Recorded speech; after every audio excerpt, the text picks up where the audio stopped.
શ્રી કૃષ્ણાય નમઃ.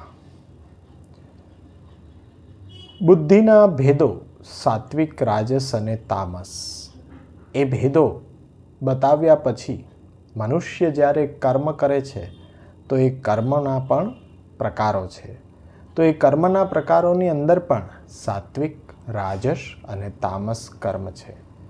18મા અધ્યાયમાં ભગવાન 23મા શ્લોકમાં સાત્વિક કર્મ કોને કહેવાય તે સમજાવી રહ્યા છે કે નિયતમ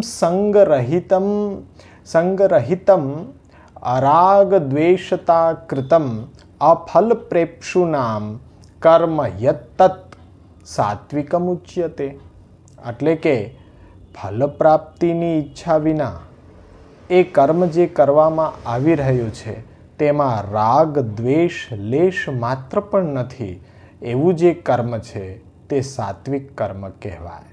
જેમ શ્રુતિમાં પોતાના વર્ણ તથા આશ્રમના જે કર્મો બતાડ્યા છે તે નિયત કર્મો છે. એ નિયત કર્મ એ કરતા રહીને એ કર્મ હું કરું છું, એ કર્મનો કરતા હું છું, એ અહંકાર રહિત આસક્તિ વિના જે કર્મ કરે છે અને એ કર્મનું ફલ છે એની આકાંક્ષા લેશ માત્ર નથી, એવું જે કર્મ છે એને સાત્વિક કર્મ કહેવાય.